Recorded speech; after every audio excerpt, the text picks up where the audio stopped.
Hi, everybody. Welcome back to another special edition of Litter Media Live. I'm Mike Smith, and joining us today we have Brian Grigsby of the Fellowship of Christian Athletes and Tom White of Accurate Heating and Cooling, where we're talking about their Gus Macker tournament that's coming up, and also talking about how faith plays a role in sports, or can at least.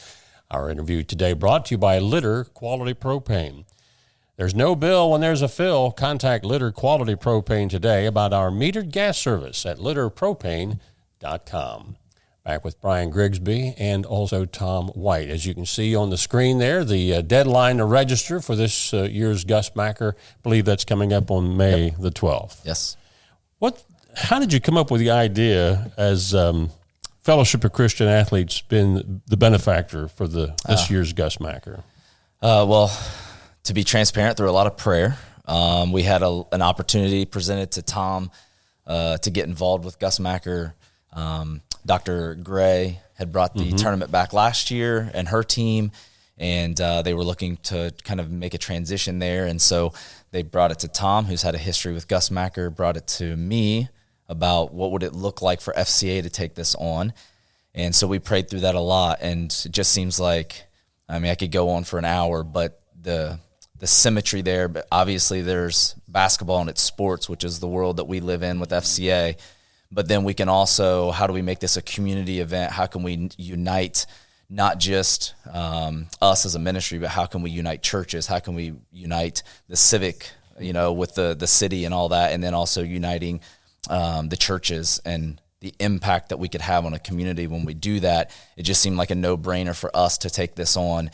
And then, yes, it is a fundraiser as well, which would be a huge blessing. But it's really more than that. It's not really about the fundraising side of it. It's about doing something in the community that brings all of these groups together. Basketball and FCA just gets to be the vehicle to do that. Yeah, I know Gus Macker tournament was so big in the Chillicothe area for 2 or more decades. Yeah. And then it went away for a while. Now, you were probably a kid, Brian, when they were, yes, gung-ho. How has it been getting people acclimated to, hey, Gus Macker is still Gus Macker. Yeah. It's good about, fellowship and good, clean fun. Yeah. So we've been very blessed that this community already knows what Gus Macker is. Like the legacy, the foundation that was built back in the 90s specifically, has laid a really good foundation. So when we talk about Gus Macker, everybody already has a concept of what it is. We're not trying to, like Tom was doing in the 90s, we're not trying to sell people on this idea of what it could look like to have a 3-on-3 basketball tournament in the streets of Chillicothe. That visual's already there. My generation being the heart of that, because we were the ones playing as kids in that time. And so really what it's been for us has been more of a transition of how do we share with the community of what it looks like for FCA to be the ones that are involved and kind of the leading organizing group for this, rather than trying to sell what it would look like to have a 3-on-3 basketball tournament in the streets. And so that's been a blessing because it's allowed us to share more about FCA and what we do. Tom, of course, Accurate Heating, Cooling, and Plumbing, of course, the faith-based ownership in your organization and all of the things that you try to do in our community, not only for your business, but trying to do it and conveying to the community that businesses can have a faith-centered mission in even what a business does. Talk about how that plays into what Brian's talking about with the Fellowship of Christian Athletes. So there's several ways, Mike. From a business standpoint, my journey into faith was in my 50s and 60s of age. In reflection, I see God was working in my life. I just didn't know it. And so all of the success of Accurate has been through God. There's no way I could have done this. And the people that he's brought to us, both customers and employees over the years, no question. Now I know it, and now I've come all the way to feeling that, really Accurate is God's company. Mm-hmm. And I just need to be a good steward, and I need to lead like Jesus leads. And so I'm at a point where I'm transitioning out of the operation, and I call it transitioning because as long as I don't get dementia and I add value to it, I'm going to be there. But otherwise, I'm turning it over to them, and it's important to me that the faith is embedded in our culture. So that's what I'm working on there. Now I'm going to shift to, Mike, you go back with me, that always sports and education were critical to me. And I had a passion for kids. I served on school boards and so forth because I had this passion. And I'm like, it's not either or. There's life lessons learned in sports that prepare kids for life just like education does. And it's not an either or. So I've always been there on that. And then when I roll this forward, Buzz Knowles, who is Mr. Junior Achievement, he brought Junior Achievement here to Ross County. And I served on his board with him leading it. And they brought Gus Macker concept. At the time, it was the Visitors and Convention Bureau and Barrows, and they brought it back, and they were shopping it through the service organizations. And we met monthly, and they brought it to Buzz. And about the third month of meeting, Buzz said, guys, if we don't grab a hold of this opportunity, we're going to lose it. Somebody else is going to get it. But this would be a great opportunity for us. And he looked right at me in the meeting, and he said, if you'll chair this, we can take it. And I had no choice. So, and we grew it. And to Brian's point earlier, nobody knew what a basketball tournament in the streets meant. So getting sponsors and things like that. But over time, we put people together that just made that work so well. And it was such a great fundraiser for Junior Achievement. Same thing. Okay, now roll this forward. I think over time, I thought it ran its course. But by 2015, now let me say this too, that when Scott started this originally in the late 80s and 90s, it was a 3-on-3 tournament in his driveway in Belding, Michigan, a population of 5,000. And when he started taking that on the road, his vision was that it was going to be in the streets, in these downtowns, in these small communities. And Chillicothe had the premier venue for that. It's in the streets with a park next door, all of that. So Scott has always felt that that Chillicothe was what he wanted. So by 2015, it ran its course, so to speak, and that was the last time they did a Gus Macker. So then I get a call, as Brian just said, Cheryl's House of Hope and Dr. Gray got together, and they said, so they called me last February, and they said, hey, we're bringing Gus Macker back. Would you help us? And I said, guys, if you promise me you can't draw me back into it again to the level I was at before, then I'd be glad to help you in any way. So long story short, and I'll try, I got drawn back into it. Into the event, and I saw the energy again and the opportunity, and where I told my wife I was just going down for opening ceremonies and I'll be back in a half hour, and I spent the day, I got drawn in.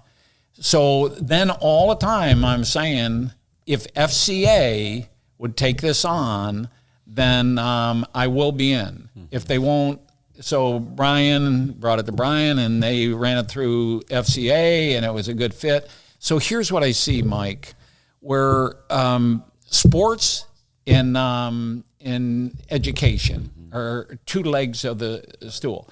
Now, if people have a faith base, if we could get kids, and what FCA is doing and what Brian is doing for Southern Ohio and getting FCA into the schools, now we've got the third leg of the stool. If you got a base in the most critical, if these kids have a faith base, education and sports, they're going to be unstoppable. Right.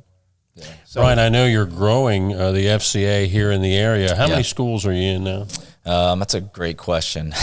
We have a presence in 14 schools right now in Southern Ohio. That's kind of from Pickaway County down through the river. So, yeah. And for those that don't know, how does that fit into a school day, or how does that work?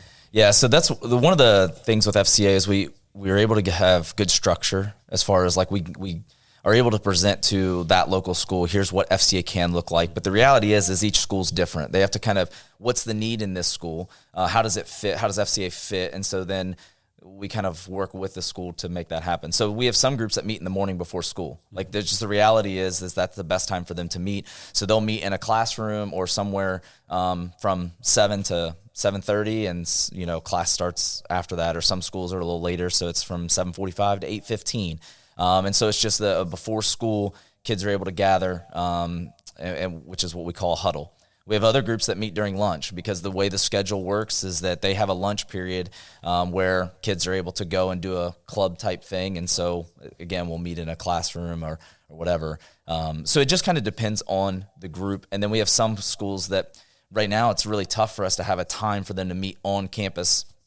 One of the biggest things in FCA's world is we try to do is we try not to we're dealing with athletes. Their schedules are super busy. Mm-hmm. And so we're trying not to add something to their schedule. So we're trying to go to where they're already at and try to engage with them there. Mm-hmm. And so whether that's at school, before school, but even still, we're starting to see a growth in our team huddles as well, which is, we may have somebody in their meeting, it's just the football team, or this past winter, it's just a basketball team, and they just met after practice on Mondays. Mm-hmm. And so their huddle was just for some of their players on their team. And so we're seeing some traction there too. It just kind of depends on the school setting and kind of what's already going in the school. Because, we have a couple of schools that have a fellowship of Christian students, and that's different than FCA. But they already have that going, so we don't really necessarily have a fit there right now, because they don't need us. They have a great group that's meeting, so we don't need to come in and, sometimes we'll just come in and offer partnerships and things like that, but we don't need to come in and start doing something that they already have going. So it just depends on the school. So with Gus Macker coming in, proceeds from that go to FCA? Is that how that works? That's correct. So right now for us, everything we do, we raise locally as far as our ministry expenses. And so right now, a lot of our fundraising is done through churches and through family partnerships. And so that is probably 80% of our funding right now. And so we're just now getting to the point to where we feel like we've never done a fundraiser. We've never done a banquet or a 5K or a golf outing. We've never done those things. And while those things are good, and that's awesome that groups do that, for us, it's just never been a fit. To spend a lot of time and energy on something that just raises funds has really been a struggle for us. And so for this, it felt like, wait a second, this raises funds and that's good, but it actually allows us to do the ministry that we desire to do, which is engage kids in the street, educate parents on what FCA is. And so it really isn't just doing a fundraiser. This is really about, I jokingly told Tom, I said, Tom, if we make zero money on this and only break even, that's still a win. However, we would love to actually utilize this as a fundraiser, because we're starting to get to a point. You asked how many schools we have FCA in. We get contacted weekly right now with how do we get FCA involved in this. FCA, what we can do. I had a conversation for a half hour yesterday with a lady who wanted to try to do a Special Olympics style camp in the summer, a sports camp, which is something we do in FCA's world. I don't do that here locally because we just don't have the capacity for that yet. Right. And so there's other schools that are desiring for us to have ministry there, but we're limited right now because right now the only staff people are myself and my wife in all of Southern Ohio, which is like 14 or 17 counties, depending on how you count.